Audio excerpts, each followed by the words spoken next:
Good morning.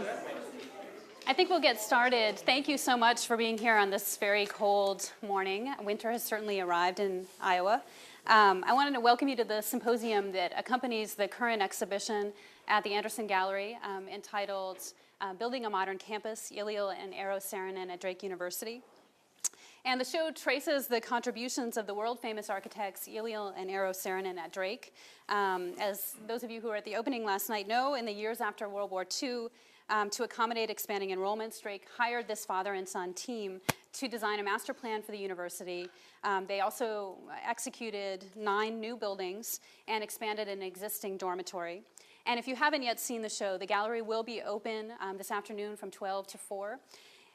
You're welcome to stop over there, and then the gallery is open during the week, Tuesday to Sunday, noon to 4. So we invite you to come to the gallery. Also, I wanted to mention as part of the exhibition programming, we have prepared a self-guided tour of the Saarinen buildings on campus, and there are copies of that in the back of the room. There's also a website featuring video tours of the Saarinen buildings, and that's at www.buildingamoderncampus.com, and it will be a permanent link from the Coles Library website. I realized I didn't say my name at the beginning. I'm Maura Lyons. I'm an associate professor in the Department of Art and Design at Drake University. I'm the curator of the exhibition with much assistance from 3 classes at Drake who worked on the show. I wanted to thank the sponsors of the exhibition, AIA Iowa, Humanities Iowa, and the National Endowment for the Humanities, and Drake University. And we are circulating a sign-up sheet from Humanities Iowa. We would be grateful if you would sign in. And with your program, you received an evaluation form that will help us to improve our public programming. So if you wouldn't mind filling that out, there is a space in the back of the room to leave those with us. I want to just briefly walk you through the program from this morning. I'm very excited that the speakers who are here have agreed to participate. I'm very much looking forward to their talks. We'll begin with the keynote address and then with some time for questions after that talk. Then there'll be a short break. You can go down and get another cup of coffee if you'd like. And then I will introduce the next 3 speakers. After their talks, I want to open up the conversation with you. And we'll have the panel come and sit in the front and have a question and answer period. So I wanted to begin by introducing the keynote speaker. Professor Peter Papademetriou very graciously agreed to participate in the program today. And he is a professor and graduate program director for the School of Architecture at the New Jersey Institute of Technology. And I am going to excerpt from his very extensive CV and just tell you some of the highlights of that. He has produced a book on Louis Kahn, an architectural guide to Houston. He served as the executive editor of the Journal of Architectural Education and acts as a frequent contributor to architectural journals, including his longtime role as a correspondent for progressive architecture. He's curated a number of architectural exhibitions, including a show on Alvar Aalto. And he's a recipient of awards, including grants from the Graham Foundation, the Guggenheim Foundation, and the National Endowment for the Arts. Relevant specifically for today's program, he is a recognized expert on Iliel and Eero Saarinen and has published and lectured extensively on both men. He's currently working on a book on Eero Saarinen, and from the conversations I've had with him and the brief preview I had of the talk this morning, I know that this book will offer many new insights into this important architect. The title of his presentation this morning is Saarinen versus Saarinen, The Search for an American Modern Architecture. Please join me in welcoming Peter Papademetriou.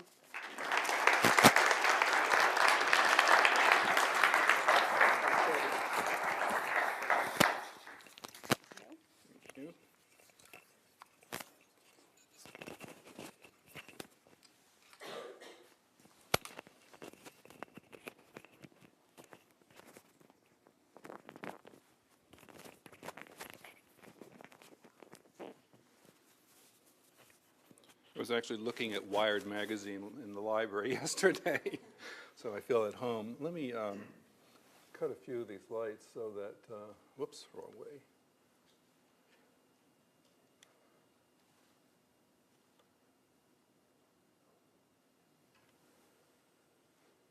Okay.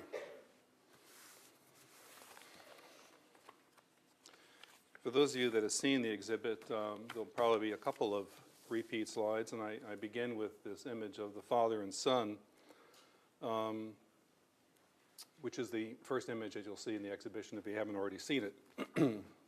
I'd like to take a few minutes to express my thanks for being here. It's a pleasure to come back to Des Moines. I've been here about 6 times, I guess, since the 80s. Last time I was here was at the 50th anniversary of the Des Moines Arts Center, in which I participated with a number of other people associated with the production of that building. I'd also like to thank Maura for inviting me. It's really a great pleasure, and having read her catalog essay on the theme of the exhibition, I'd say it's so excellent that I feel in a way it's kind of a hard act to follow at this point. I entitled my remarks Saarinen versus Saarinen to discuss the position of what I consider to be the underrated Des Moines years, if you will, in the professional work of the Saarinens and the development of modern architecture in America. Firstly, permit me to review a few dictionary definitions.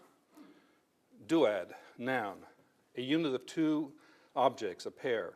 Duo, 2 persons commonly associated with each other. Dual, adjective, comprised of 2 usually like complementary parts. Dualism, noun, the condition of being double. Duality, noun, the quality or character of being twofold. And further, dichotomy, division into 2 usually contradictory parts or opinions. Botany, branching characterized by successive forking into 2 approximately equal divisions. Elio Saarinen and Eero Saarinen shared the exact same date of birth, August 20th, 1873 and 1910. They both had the same initials.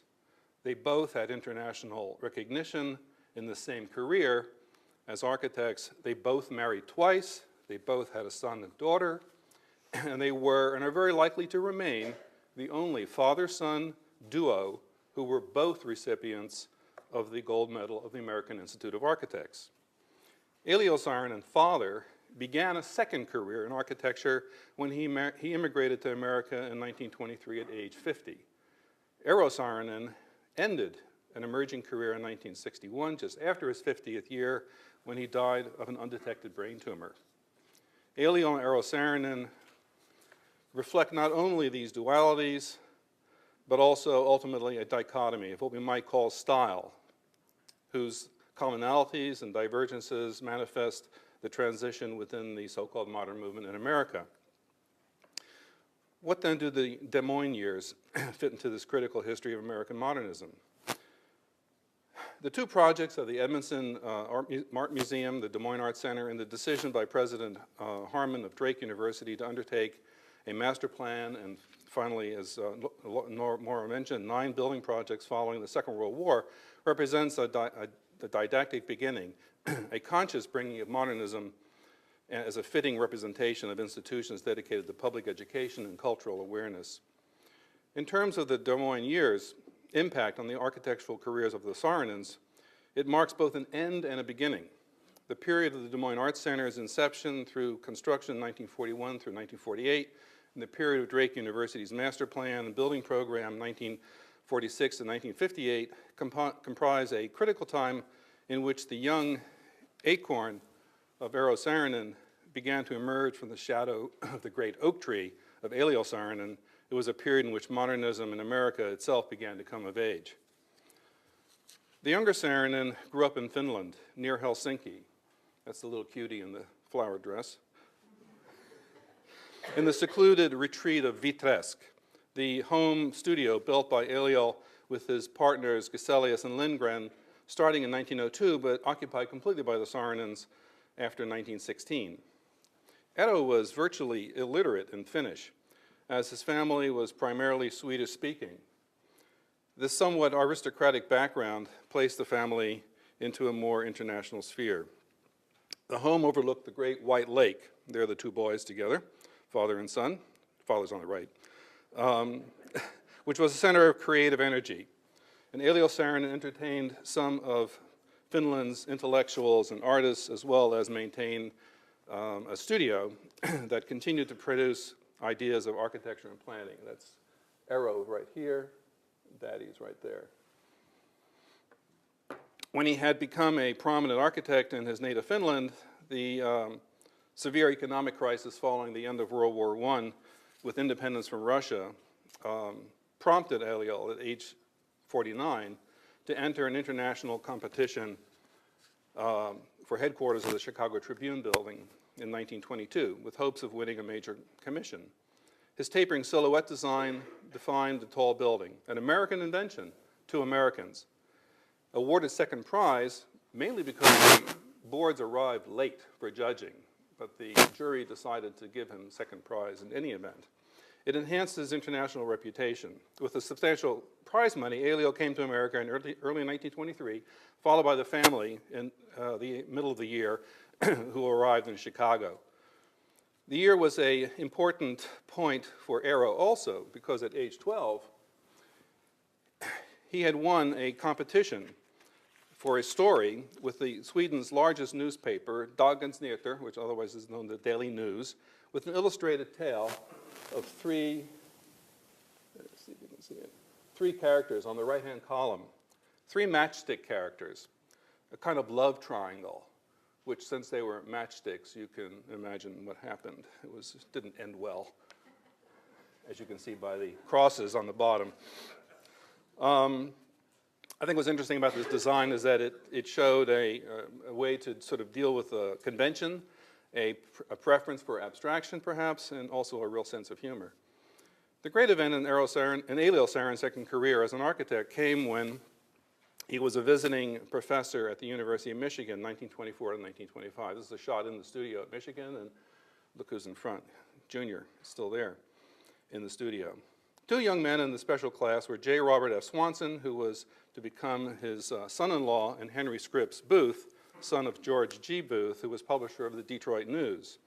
Swanson and Booth had opened a small practice and in part were working on elements of a private dream of the elder Booth, which was to become the creation of a collection of educational and artistic institutions known as Cranbrook outside Detroit in Bloomfield Hills, Michigan. Eliel was invited to undertake a master plan for a series of institutions, a project that was to last nearly 2 decades. Both the elder Booth and the elder Saarinen found what they were looking for. Booth got an architect who was willing to listen to a client's needs and also shared the vision of the integration of the arts and crafts, and Saarinen got a client who was ready to invest in a project combining planning and architecture. This is the model that was built at the time. You can see it's quite monumental. Young Eero, who began his schooling in the 5th grade in Evanston, Illinois, advanced directly to the 8th grade when he attended high school the following year at a special progressive school housed within the U of Michigan's School of Education. It was called the University High School. He was the first art editor of the first entirely student-run newspaper, The Broadcaster. You can see Eero third from the right in that photograph. He was also the art editor and illustrated The Broadcaster with linoleum cut plates. He lived at the age 15 in a number of homes with construction all around him, among them being the Swanson house in Bloomfield Hills. His sister Pipson had eloped with Bob Swanson, and the family was able to move out of a farmhouse into this fairly nice house. They lived in the garage apartment that was actually a 4-car garage apartment. Bob Swanson was quite wealthy.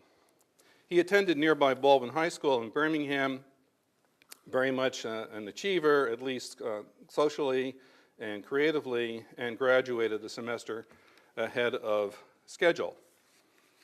One of the credits that's listed there is that he had first place in the National Soap Sculpting Contest, an interest that he began to cultivate in high school, and entered into the program that was conducted by Procter & Gamble, very widespread program. There's actually been a recent scholarly article on the soap carving of Ivory soap, and took place, first place in 1958. This is his piece, which is in the archives at Procter & Gamble. In the final year of high school, Eero began his collaboration with his father, working for the Cranbrook Architectural Office, 1928 to 1929. In the fall of 1929, immediately before the Great Crash, Hérault left for Paris to study sculpture at the Académie de la Grande Chaumière with Émile Antoine Bourdelle, at the recommendation of Swedish sculptor and head of the Cranbrook sculpture program, Carl Milles. While Bourdelle died shortly after his arrival, there's strong evidence to suggest that Hérault instead completed at least a portion of his studies with Aristide Maillot. Both artists were from the atelier of Rodin, and their work was considered to be quite modern, although rooted in the works of the classical tradition. They were also both interested in the integration of art and architecture, an interest which Hérault was to pursue upon his return to Cranbrook. As he continued as an apprentice in the Cranbrook Architectural Office, young Hérault not only learned basic principles of construction and detailing, but also executed a number of decorative features. There he was doing patterns in the brick. Here he is doing sculptural works, which actually wound up on some of the buildings. Are quite funny, actually. This is at the Cranbrook School for Boys. He also did a lounge in the Cranbrook School, these details, the tile work, and finally this bas-relief, which is in the loggia of his father's house, the president's house at Cranbrook. And finally, this piece at the head of the stairs, which is at the Kingswood School for Girls, which is a kind of pun on Pegasus, the horse with the flared tube, which is actually a lighting fixture, and Pegasus carried the thunderbolts and lightning for Zeus. So the lighting fixture is kind of a pun of that. At age 15, he also took on the rebuilding of the north wing of the family house at Vitresque. This is the plan of Vitresque, and the piece that I'm talking about is this section right here. That actually looked like this, which was a kind of Viking tower that burned around 1927, 1928, while the Saarinens were in America, and all that was left was the foundation. And Hérault took upon rebuilding a little house on that foundation to serve as a kind of guest house. I don't know if you can notice in the lower right-hand corner, he actually lists himself as Hérault Saarinen, architect. Here he is, all of 18 years old, catching up to Frank Lloyd Wright, I guess. This is what it looks like. It's actually quite well integrated into the existing vocabulary. He was willing, in other words, to accept the limits of the given conditions, which I think is a characteristic that really ran through his entire career. Élile's work at Cranbrook underwent a transitional evolution during this period in the decade 1925 to 1935. And you can see at that point, by the mid-30s, Élile was being recognized nationally. Here he is on the cover of Pencil Points, which eventually became progressive architecture in the 40s. With the early Cranbrook School for Boys, begun in 1926, Élile demonstrated the skill at combining two seemingly contradictory design aesthetics, the picturesque and the classical. Medievalizing tendencies in building design and spatial composition of a more picturesque nature are more generalized and combined together with seemingly contradictory means of classicizing moves, such as the use of axial alignments. Here you see the picturesque massing of the tower behind the entrance, but then suddenly the lamp is dead center, and it pulls the whole composition into an axial relationship. Here's another progression between two of the dormitories at the School for Boys, which come together as two bookended fireplace chimneys that axially align with this piece at the end, and then another piece continues on and turns the corner and is marked, the intersection is marked by this little gazebo. So on one surface it looks like it's picturesque, on the other surface it's actually Beaux-Arts. By 1929, the Kingswood School for Girls exhibited planning that was more modern in terms of spatial expansion, symmetrical, asymmetrical in response to its site, particularly it's a slope, sort of diagonally, and functional disposition and simplified massing with more sparing use of ornamental variety.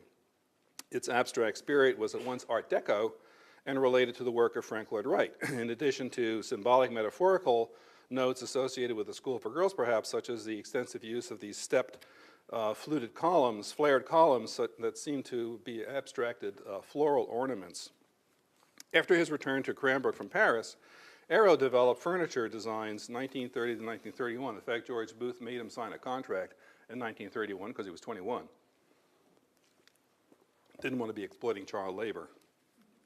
This concurrently embraced the most avant-garde references as well as the most traditional. Both pieces are by Arrow. His auditorium armchair for Kingswood on the left is a modernist steel tube with cantilever seat in the manner of Bauhaus architects like Max Sturm and Marcel Breuer, and Finnish modernist Alvar Aalto, who he knew. The dining hall side chair, by contrast, is a traditional wood frame of natural and pink-painted birch with reproduction linen upholstery. By 1931, Eliel Saarinen was invited to speak at the annual convention of the American Institute of Architects in San Antonio, Texas, on his personal philosophy. He advocated a cautionary modernism, noting, quote, "Revolution is only evolution at more speed. The progressive part of the motor which gives the speed, the conservative part is the brake which prevents accidents. I see only evolution." And further, "Are we going to build our contemporary architecture in forms that do not mean anything? No!" 3 exclamation marks. At the same time, Arrow entered the Graduate School of Arts at Yale in the fall of 1931, having completed Birmingham, Michigan's Baldwin High School in 1929 and never having attended undergraduate college.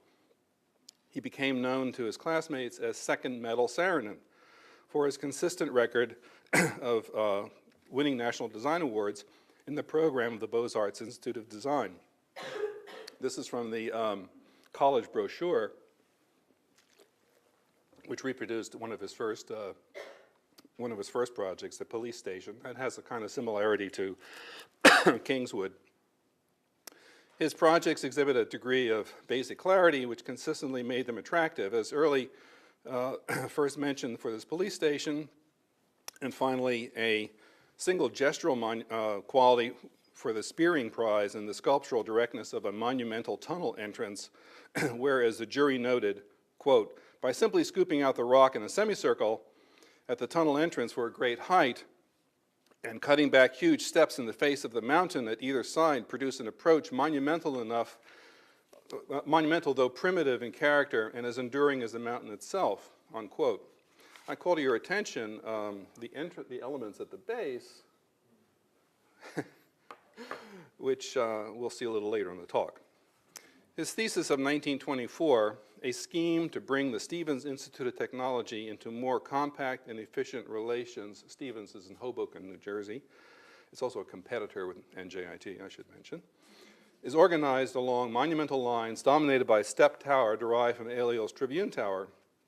Upon graduation, Saarinen was awarded both a traveling fellowship from Yale and a silver medal from the American branch of the Beaux-Arts Institute of Design for having the greatest number of design medals. While with this, he traveled in Europe, visiting both historical sites and examples of the new modernism. These photographs, by the way, are from Arrow's personal negative collection, which is at Yale. Such as this post office by Alberto Libera, fascist modernist. You can see the AD, Anno XII, which is the 12th year of the Mussolini period. Or Vienna, Karl Marxhof by Karl Ain.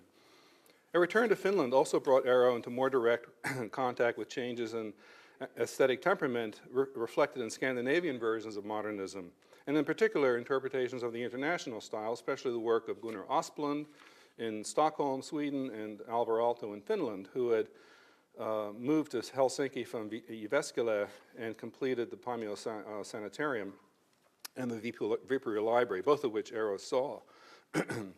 These works by Aalto, who, by the way, was to write the introduction to Albert Christianer's book, Eliel Saarinen, a Finnish-American architect, in 1948, delved into perceived changes in technology and aesthetic orientation, but reflected a critically non-ideological attitude, one more broadly based in its references, in which Peter Smithson has characterized in Aalto's case as being, quote, untheoretical, non-revolutionary, and unheroic.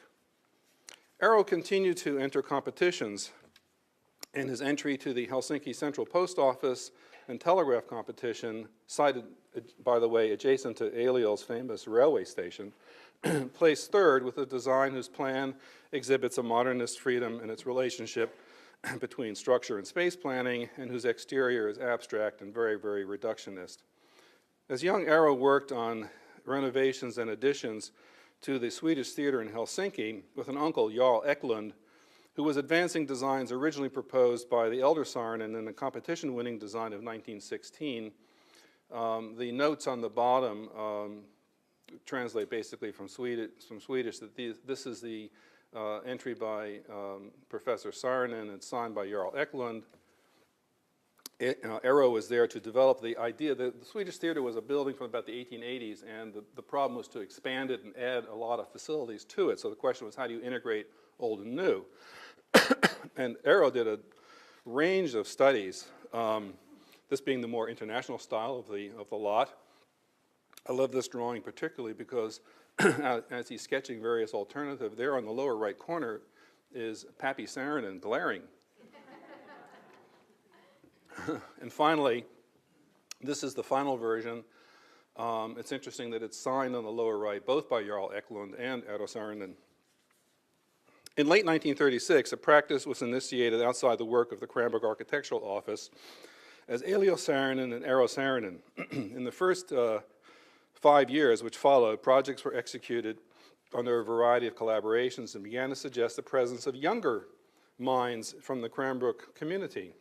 In 1934 to 1938, Cranbrook undertook its Institute of Science, whose design reflected a more modern sensibility, abstracted form, articulations of program through massing. It's actually a fairly complicated building because it actually made use of an existing piece that was in a kind of donut-shaped courtyard. One wing was kept, and then the building was actually built on the foundations, much like Vitresk, of the previous building, and then extended to become the Institute of Science. This is a picture I took some years ago, which shows Stephen Hull's new addition at the rear, and the addition of the planetarium, which was done in the 1950s. This is a vintage photograph showing it at the date of completion, sculptures by Carl Millis in the reflecting pool. But the most amazing thing, obviously, is the cantilever canopy, which is amazingly thin, and there's no way Elio Saarinen would have ever done that. So clearly the young guys are exerting their influence. A previously unknown project in 1937 for a residence at Grosse Pointe, Michigan, by the Charles Coble House. Coble was a Swede, is the first built independent project of Saarinen and Saarinen's collaboration. It's actually job number 19371, 1937-1. The original design with the horizontal strip banding, which you can see in the elevation, was a provocatively modernistic for Grosse Pointe. I don't know if you've ever been to Grosse Pointe, but it is a colonial city. This must have been like a real eyesore. The more sedate built version was actually completed by son-in-law Robert Swanson, with interiors developed by Eero's sister Pipsan Saarinen Swanson, and decorative sculpture in the dining room, which was executed by Eero's wife, Lily Swan. It's in that little alcove at the rear. The curved alcove has a number of sculptural pieces that Lily did. The Fenton Community Center, job number 19372, of the same year, continued this combination of Eliel's motif with the approach of greater simplicity. Eero was clearly pushing for the inclusion of more abstracted motifs and more advanced design, even resisting the use of traditional carved stone lettering, as was noted in the letter dated August 20th, 1937, stating, quote, "Mr. Saarinen's man Weber advises that young Mr. Saarinen is still very anxious to have metal lettering next." Didn't happen. As the Fenton project was winding down in 1938, Eero was invited by Yale graduate, several years as senior, Worthen Paxton of the office of Norman Belgettis, to participate in the design of the General Motors Pavilion for the 1939 World's Fair.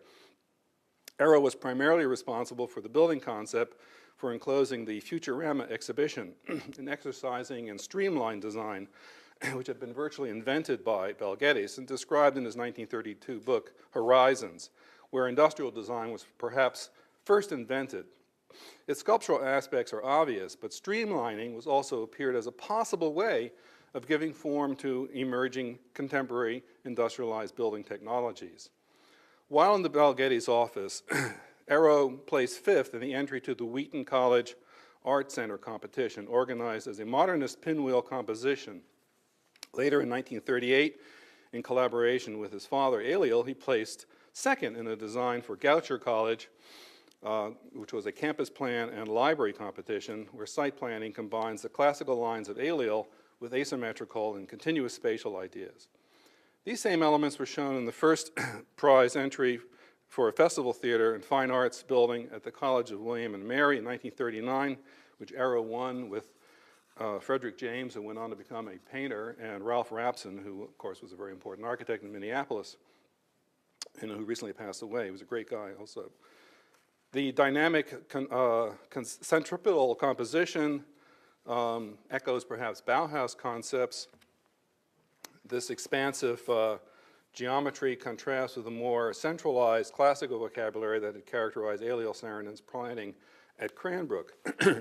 It's after this period that the Saarinen's practice exhibits a continuing presence of modernism, although the range of influence reflects their clients, with traditional clients having the more traditional architectural references, with the modernist design exhibiting Arrow's emerging belief in technological determinism.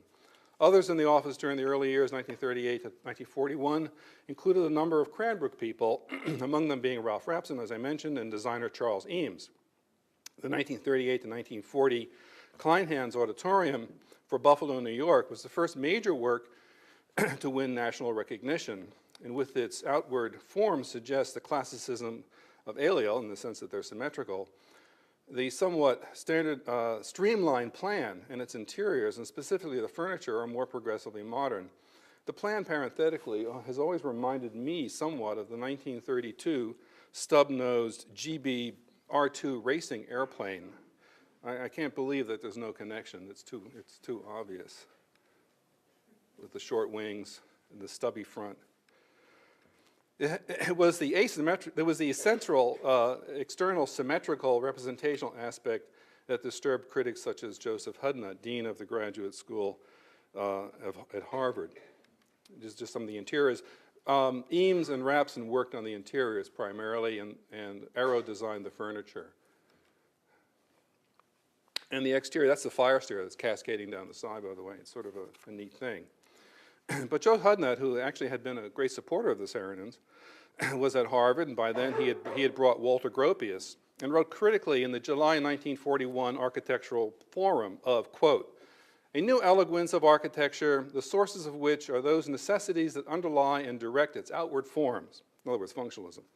"All parts are coordinated to give a sense of a single organism. This is the thrilling fact about modern architecture. The adjustments and distortions of the modern architect are made not in the interest of a general harmony of form, but a harmony of energies.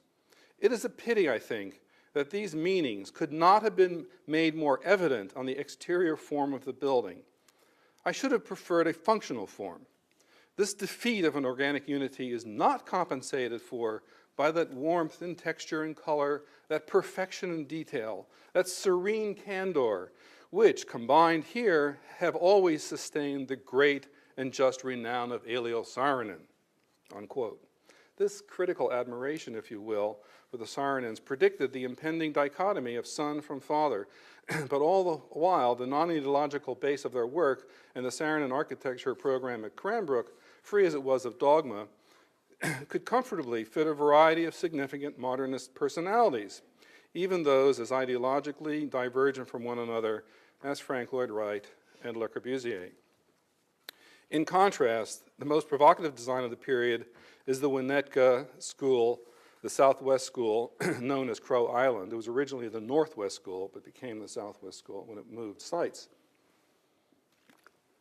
This early drawing, by the way, is by Arrow.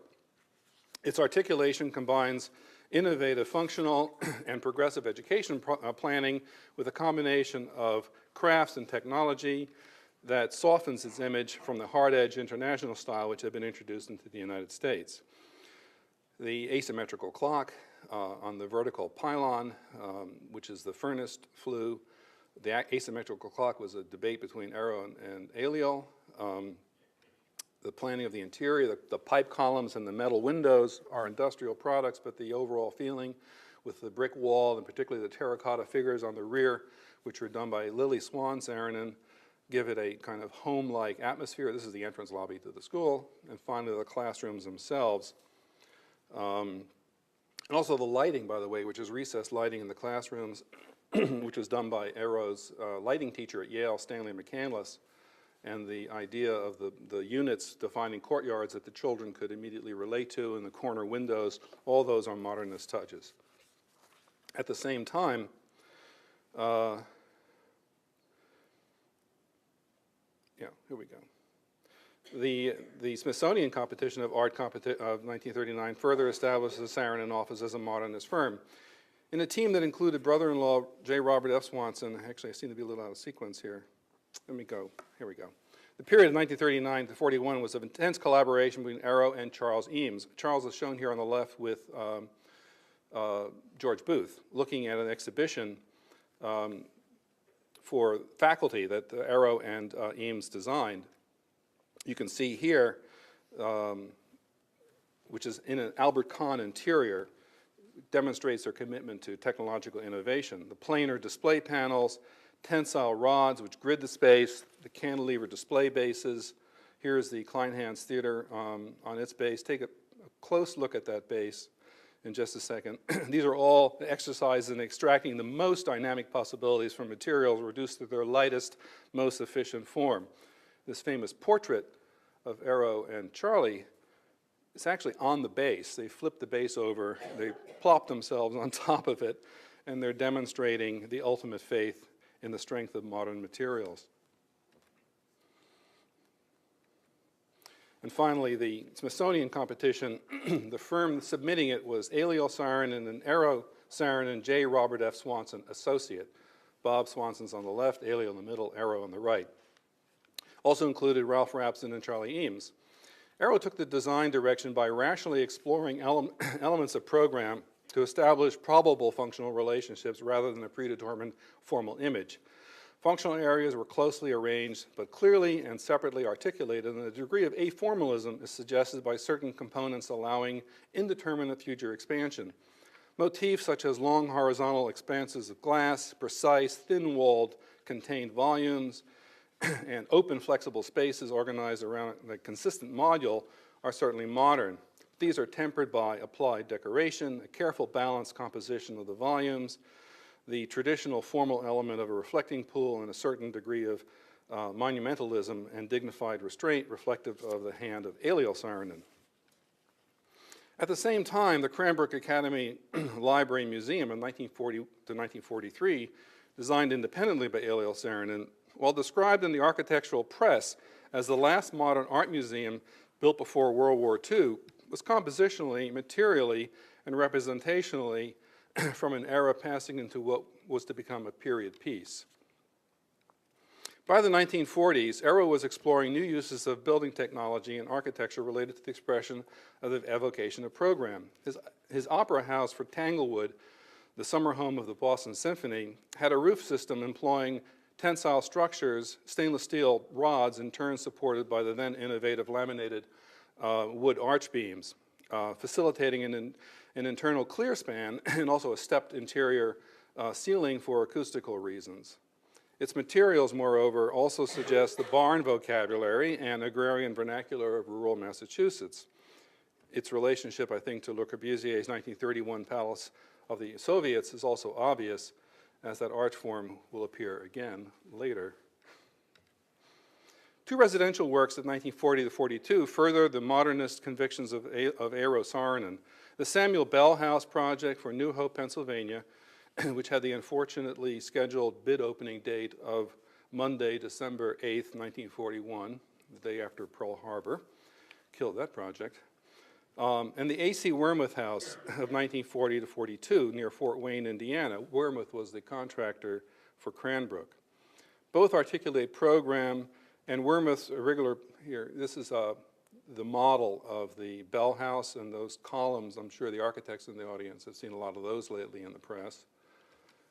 This is the Wormuth House. Its irregular plan accommodates to its site.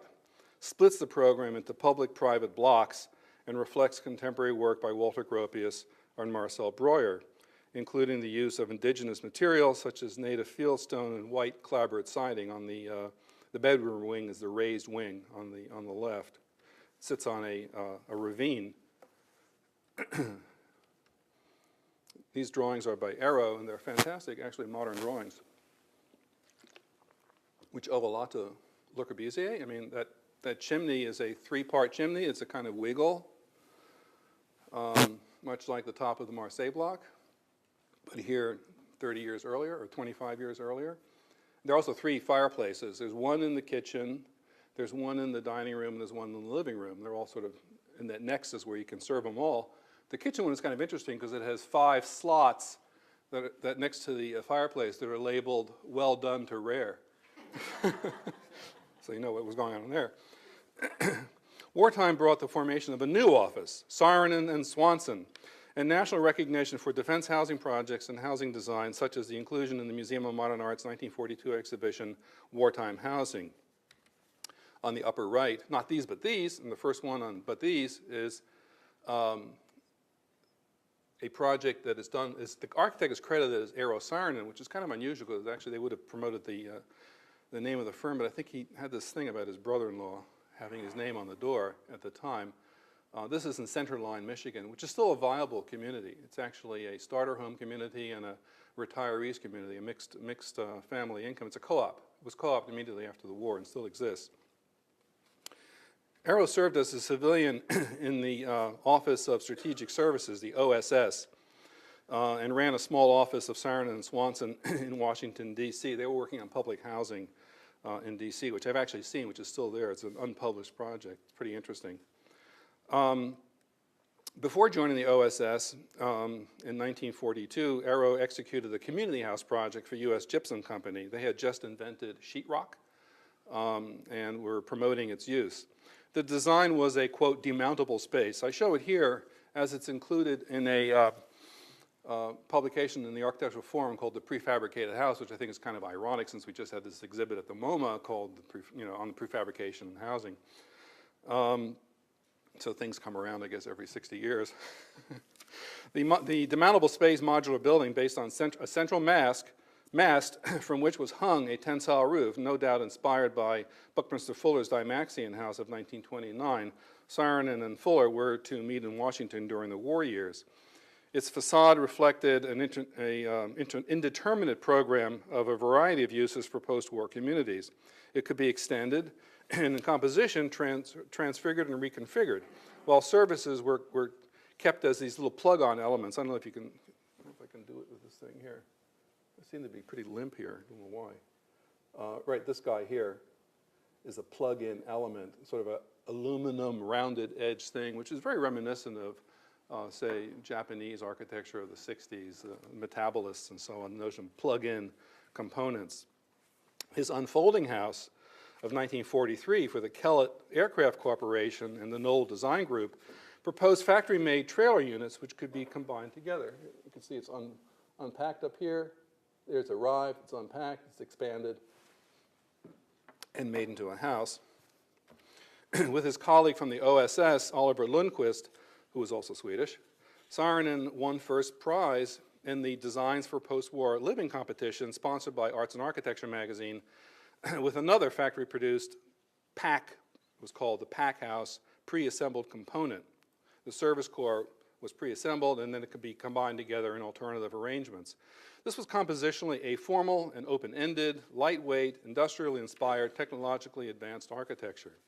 During the period and the prospect of resumed construction following the war, the Saarinen and Swanson office pursued a series of more real-world projects, usually in association with more established firms.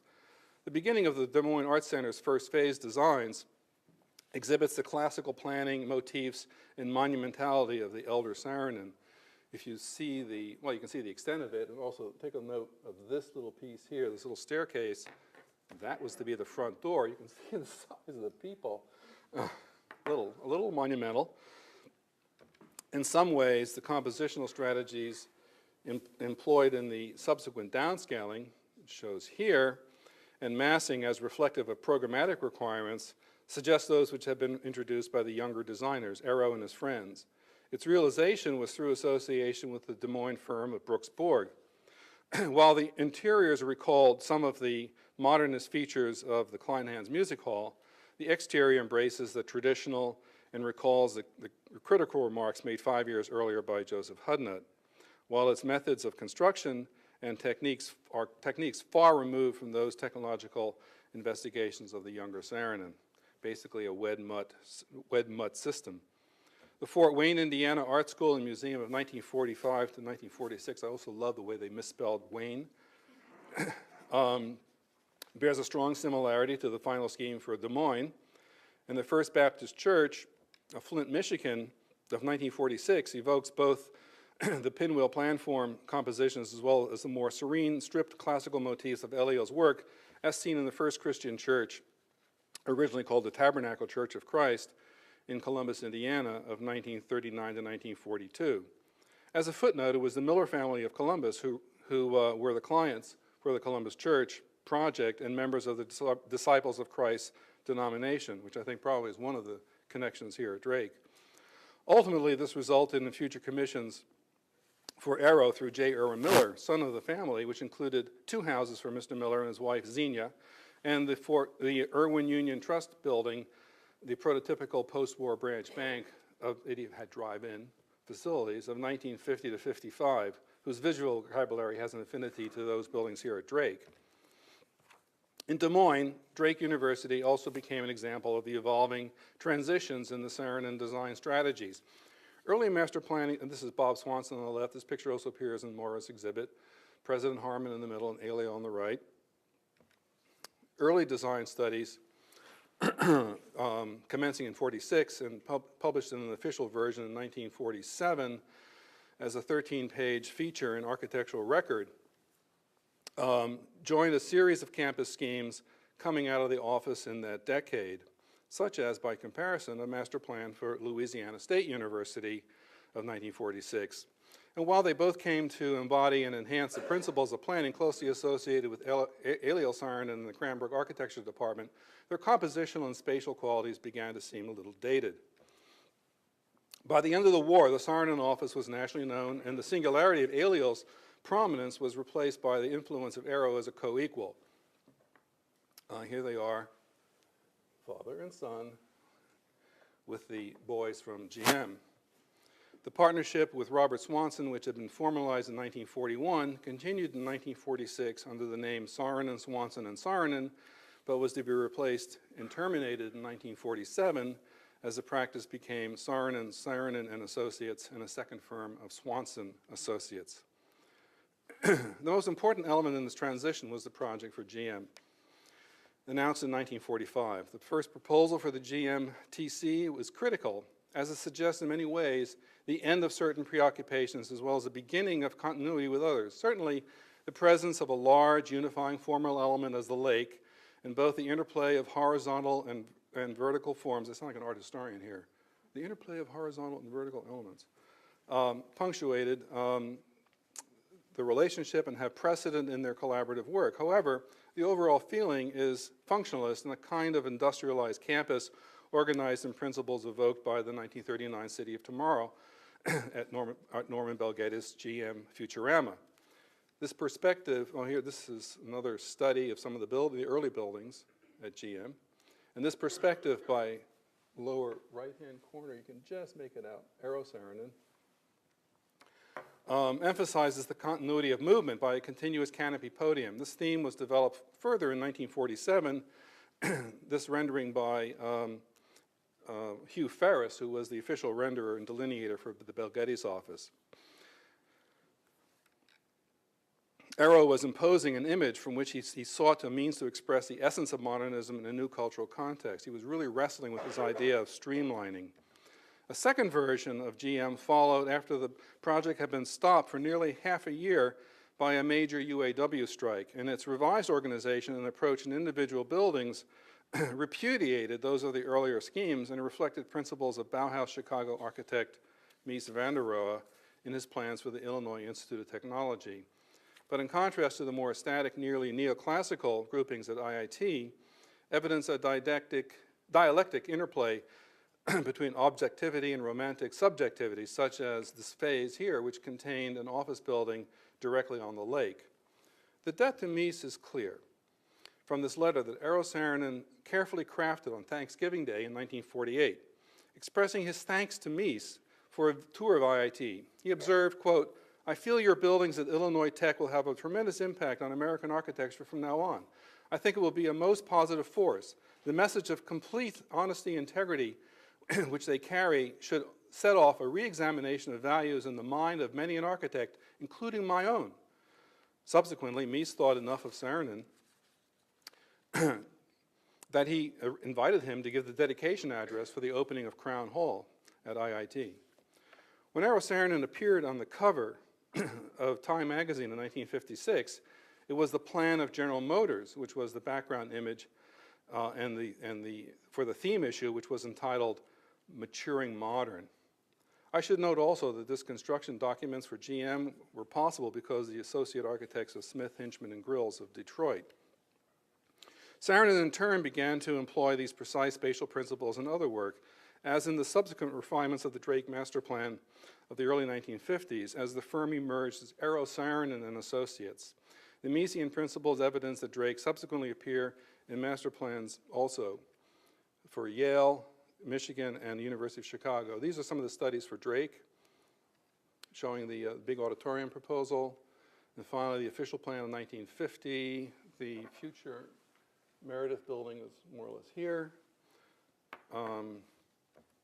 This is Yale, Hill House Avenue, where he's doing these interventions, which have similarities.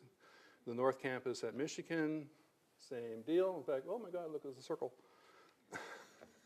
And the University of Chicago master plan, for which he did the law school ultimately, and also a dormitory grouping, which has now been torn down. Harvey Ingman Hall of Science and the Fitch Hall of Pharmacy are the first project designed and built 46 to 49 by means of collaboration with Brooks Borg of Des Moines. In a monumental 24-page feature in progressive architecture, in November 1950, the buildings were cited for their clear analysis of functional and technological needs, including modular planning, efficient circulation, massing in order to keep cubage to a minimum, that's to say surface area, and integration of mechanical services. The structure comprises structural steel with both welded and riveted connections, reinforced concrete, which had ceiling culverts to integrate lighting and service pipes, and load-bearing masonry. Its most distinguishing features are those which embrace the aesthetic of Mies van der Rohe and served as precursors to the General Motors Tech buildings, which was just there beginning to be designed. The glass box and the non-structural curtain walls due in part to structure's semi-cantilever design, which pulls the envelope free of the column grid. In detail, elements such as the staircase and connecting bridge evoke Mies' work at IIT. These are some of my photographs of some years ago.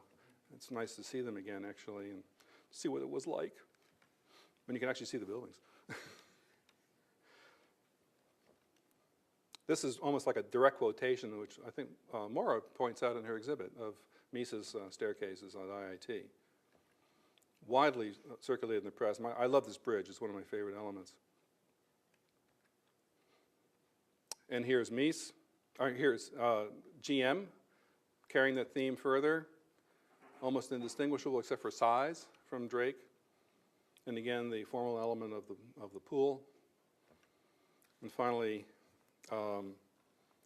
this is not in proper chronological detail, the sequence, but I want to show the Charles Medbury Hall and Orion Scott Chapel of 53 to 55, continuing these themes, and also a variant on other Saarinen designs. An interesting letter written to his soon-to-be future wife, Aline Laukheim, evidences Eero Saarinen's wide-ranging and eclectic thinking. The site plan positions a contextual relationship. I think it's kind of interesting that he talks about it at that scale, including this cross-campus axes, the honorific positioning of a possible future chapel over here, which is shown here, And she says, main future chapel, we may get in trouble on this one later, combining circle and rectangle, which may be degenerate. I love that. Of course, Philip Johnson did a chapel like that at St. Thomas University in Houston, and it is degenerate. I would agree with Arrow. He was right on. And also the resolution of site-specific conditions, which he talks about, I believe, right here, the retaining wall, which Professor Lyons observes in her catalog. The retaining wall to the east of Medbury Hall indicates the changing grade of the site while also framing the building. He even cites the columns in the dormitory grouping bridge down here, which we'll see in just a few minutes, and freely admits cribbing a detail down here that he saw in the work of California architect Ernest J. Kump in the lower corner. It says, all interior walls off columns, parentheses, Kump did this in a school once. It's great. Continuing the previous aesthetic schemes, Medbury, and here's, by the way, here's the kind of thing he was looking for, the columns free of the wall, kind of beautifully articulated. Continuing the themes of the previous schemes, Medbury Hall's south-facing facade incorporated past tense metal sun shading devices similar to the work of Marcel Breuer, which we would now call passive sustainable design. It's the chapel, however, which is one of several designs employing the drum and block partie. The blank exterior with the light-filled interior has an affinity with Saarinen's Interfaith Chapel of 1951 at Brandeis University, illuminated from above, and also a connection to the MIT chapel. This is the original scheme for the MIT chapel. It was a rectangle. And finally, it became a drum connected to a low building, in case you didn't get it, right? And then I say that if you take Brandeis and you slip it into Drake, you get MIT. It's the evolution of the dormitories, which we now, I think, have to politically call residences. Beginning in 1945, here as sort of boomerang forms, and a subsequent study in the 1960s showing the sort of influence of the Miesian aesthetic, and finally the versions combining Carpenter, Crawford, and Stolniker Hall, and the Hubble facility, the dining facility, and then finally the fourth dorm, Harriet Hall, of 1955 to 58. The landscape element of the pond and the ravine, bring back the pond. Comments on the board at the exhibit should come back. It's safe to bring it back. Which was a common feature for Saarinen buildings, is really, I think, unfortunately lost. The initial phase also was substantially published in Progressive Architecture in a 10-page feature in April 1955. At this juncture, Eero Saarinen undertook to redesign, free of his brother-in-law and his own firm, successor to the line of partnerships with his father, Elio. It was, again, architectural technology that drove the tectonics of this project, as Eero eclectically appropriated a construction technique which had been developed by his engineering consultant, the brilliant Norwegian-American engineer Fred Severud, who had described in his December 1949 article, Forecasting a New Era for Concrete, an architectural record, a concept of densing, which induces compression into concrete equal to or greater than the tension caused by internal friction resistance in the first hours of a pour, such that the concrete sets up under compression during its early hours. It's different from pre-stressing, both in terms of the magnitude of force and the time of application. Pre-stressing can be applied in its final hardening stages. Precast panels would be poured horizontally and densed. This leads to a demonstration in the use of the use-slick system of pouring concrete slabs on the ground in stacks, curing them for 10 days, and then jacking them up. This photograph, which is from the Saarinen archive, is from a Severud application at Trinity College in San Antonio of 1950, done by Eero's friends O'Neill Ford of Texas and William Worcester, who was a consulting architect of San Francisco. and the dean at MIT. All campus buildings were erected with this system, shown in this photograph. Drake at the time, the most important real work in the office, aside from the GM Tech Center, in this case, a job over which the practice had complete design and production control, to the extent that there were numerous presentation and design drawings, as well as large study models. The final grouping and the pedestrian system of connecting bridges to social spaces are an interesting example of 1950s campus facilities. I'll just quickly run through some of the models. These models are amazing. It's too bad they're not still around. There are those posts that he sketched in his little note to Aline. And the magazines were interested in every detail of these projects. While Time magazine had heralded the Des Moines Arts Center in 1948 as the first modern museum built after World War II, the July 1949 issue of the Architectural Forum magazine quite possibly tells it quite more clearly. The opening or lead article is the Des Moines Arts Center, perhaps in no small way due as a deferential nod to the senior Saarinen, who in fact was about a year away from his own death in 1950. What is telling, however, is the cover of the magazine, which features the new designs for the General Motors Tech Center, whose visual themes are generally acknowledged as being from the junior Saarinen. This careful partitioning yet dichotomous balancing of the two Saarinens reflects the ultimate formal distance between father and son by 1950. In a 1959 letter by Peggy Patrick from the Des Moines Arts Center, addressed to the office of Eero Saarinen and Associates requesting some images for use in a museum educational program, Aline Saarinen, Eero's wife by now, and savvy former New York Times art critic, drew a line firm to her secretary to reply, lest there be any further confusion.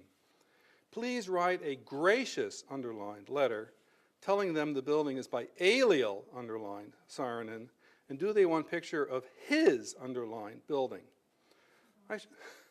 I should parenthetically note that I am astounded that the Drake University buildings are missing from the festschrift that Aline put together immediately following Eero's death in 3 printings of 1963 to 1968, Eero Saarinen on his work. Aline married Eero in 1953, was heavily involved in the publishing end of Eero Saarinen and Associates, and I've always contended that works preceding her marriage would, in principle, not be included as major works.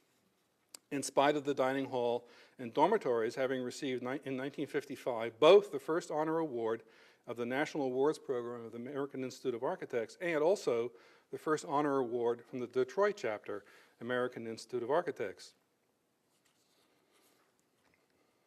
Eero Saarinen's initial belief in modernism had been firm, and he both echoed and expanded upon his father as he stated, quote, "Within our own time, it is more a matter of expansion than change." Sounds a lot like the 1931 speech.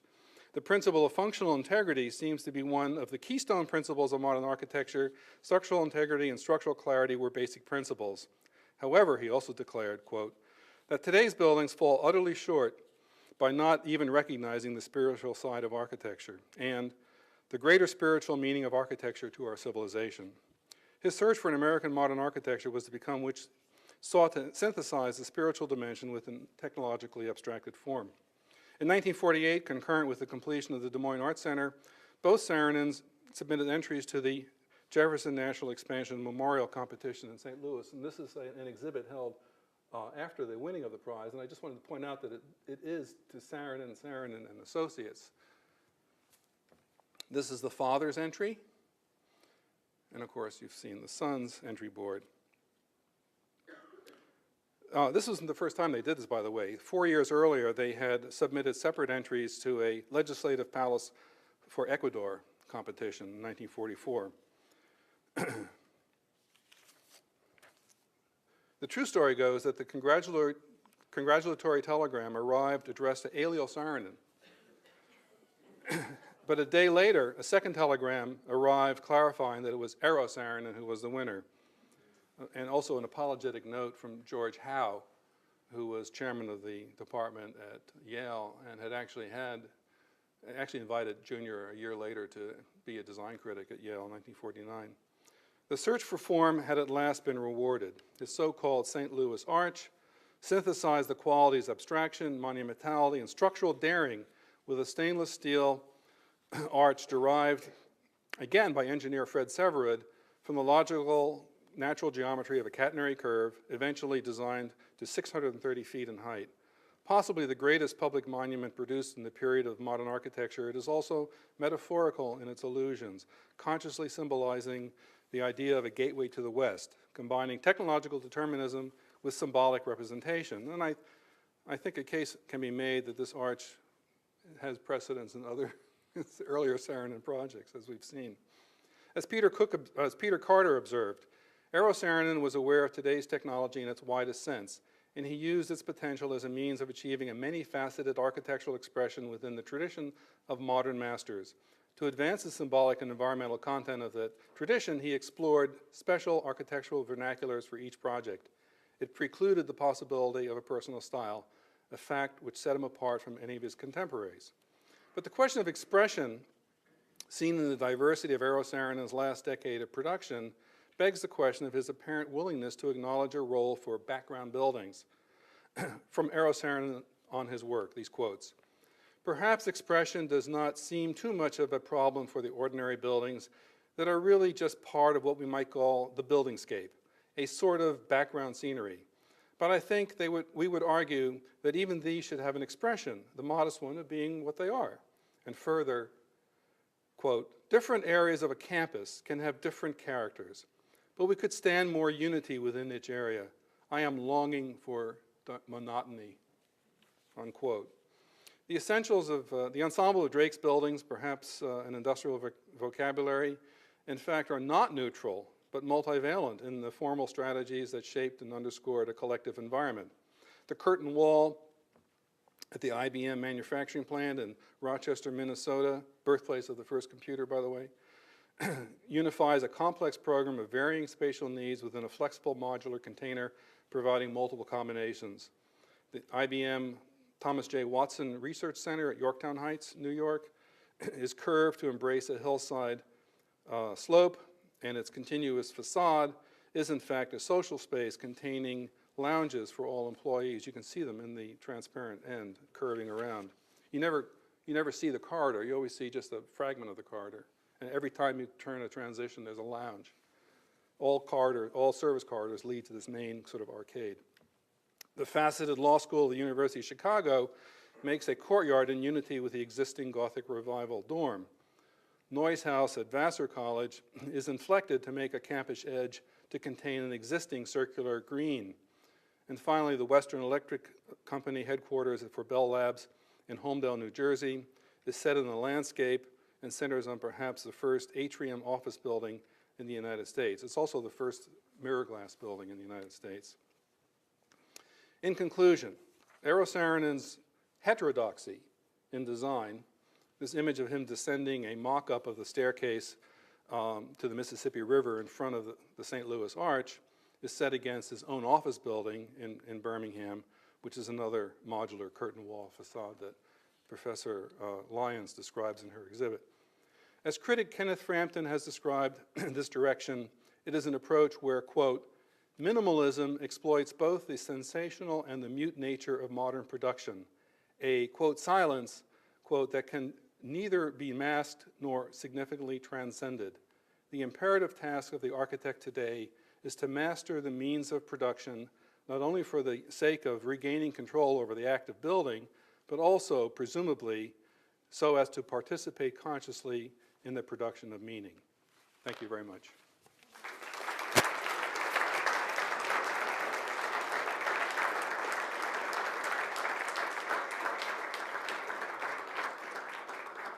Would you be willing to take a couple questions Oh, sure. now?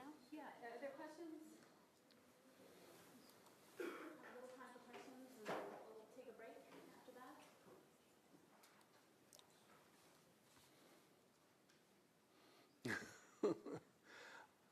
Yes. You mentioned briefly the building competition they entered for design in Ecuador. Yes. Did you ever think about, It was actually won by Ralph Rapson. do you ever think about how the Saarinen's involvement in design relates more generally to the kind of building of American empire at Well, I don't think Ecuador, we don't think we own Ecuador still. I think more important would be the program with the State Department and the embassy program following, let's say, 1952 or so. With the advent of the Eisenhower administration, there were a group of people, some of whom were connected to Yale, that were within the State Department and really were advancing modernism as being reflective of American ideals and democracy. And that's why a lot of them were very open, which has caused problems in recent years. For example, the London embassy had a very transparent base. The Oslo embassy by Eero Saarinen also has a central courtyard that you can just come right into, that all the offices are around.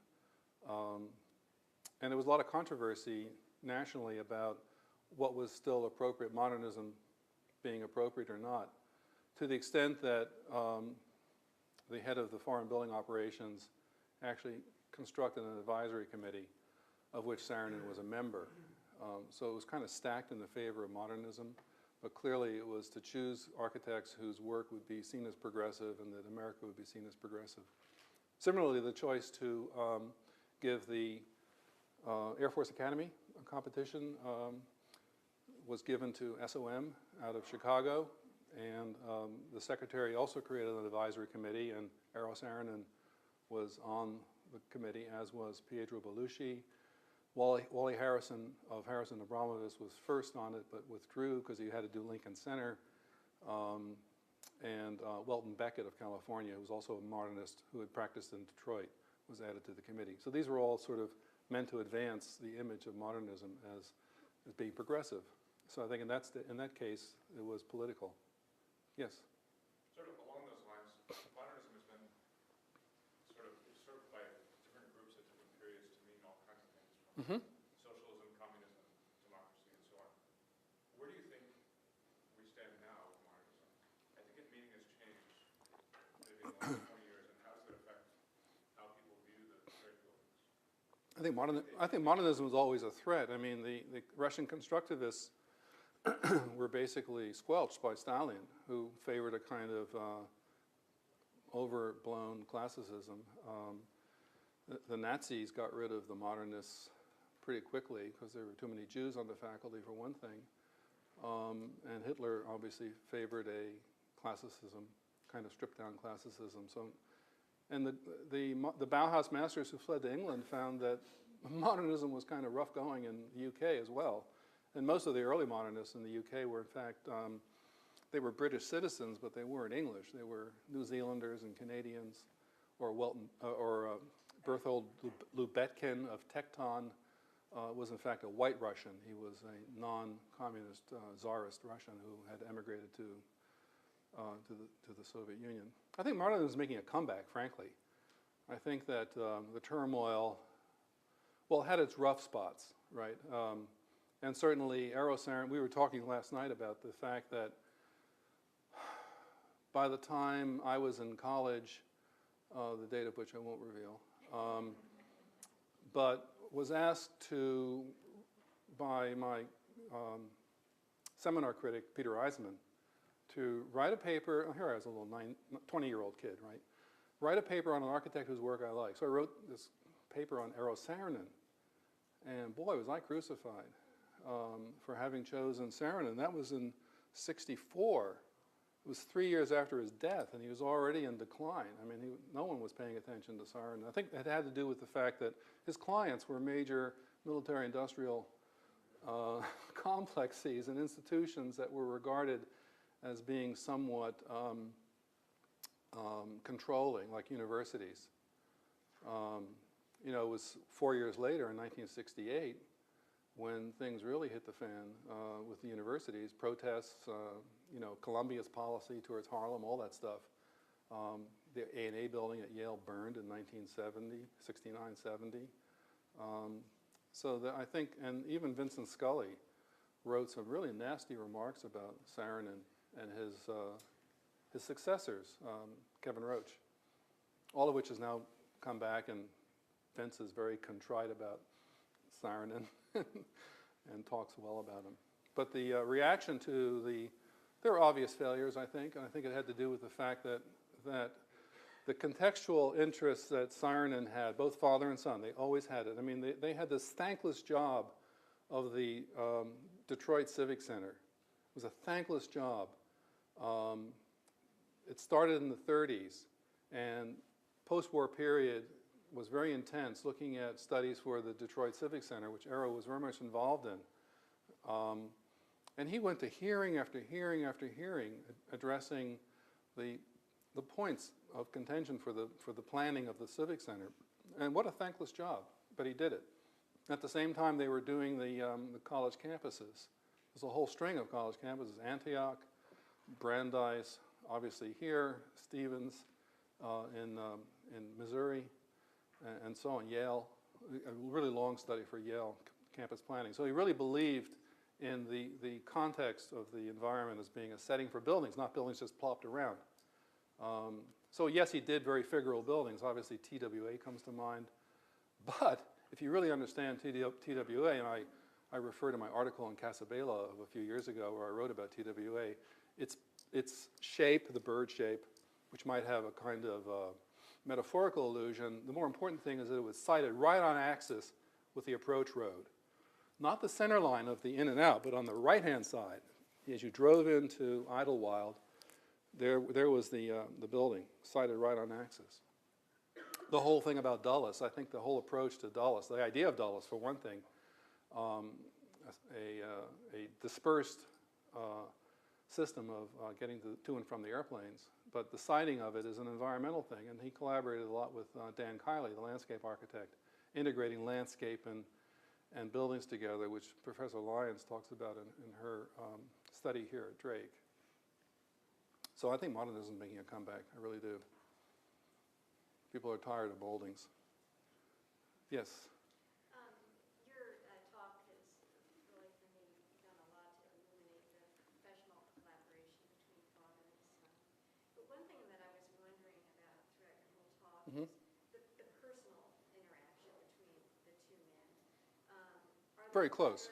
letters inter-office, notes, where you sort of get a sense of relationship?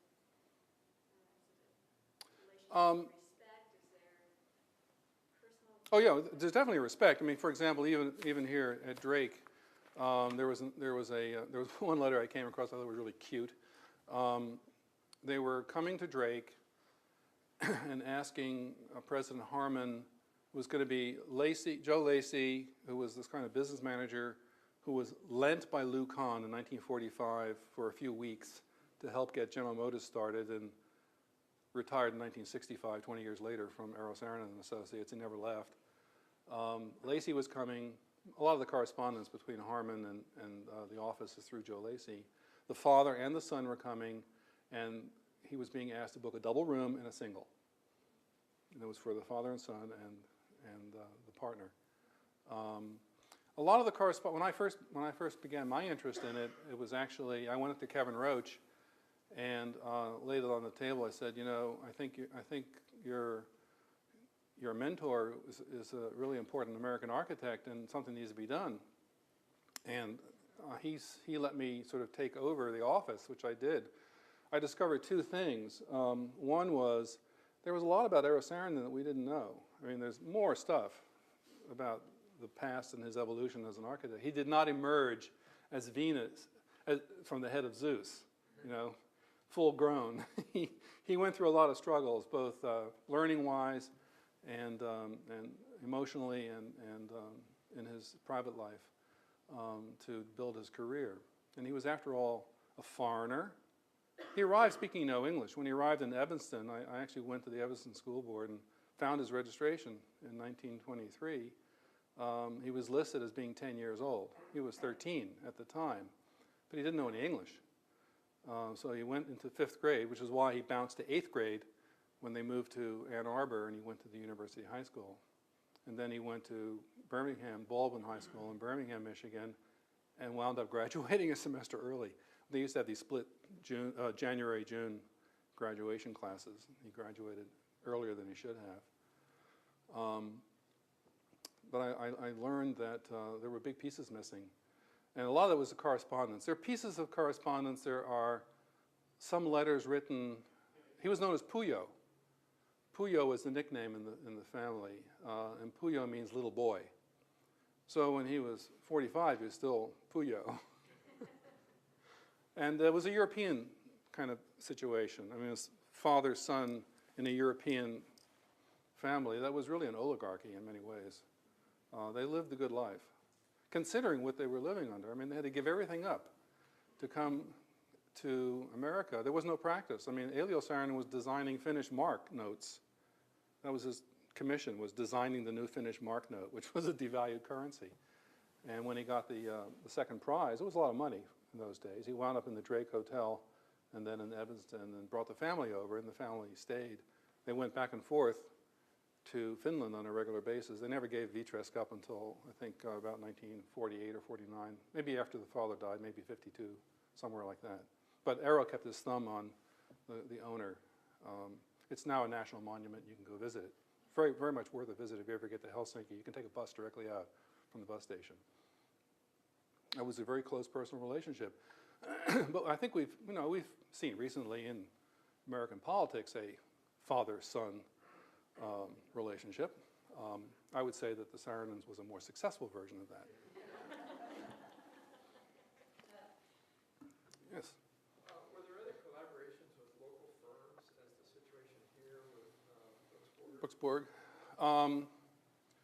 Generally not. I mean, they were kind of a studio, and so when work came their way, ridiculous for General Motors to come to the Saarinen office, but they were very smart in getting Smith Hinchman Grills involved with them. And I'm just trying to think. I think there were some other local firms in some of the work, such as Milwaukee, the War Memorial Building, which now has the Calatrava addition to it.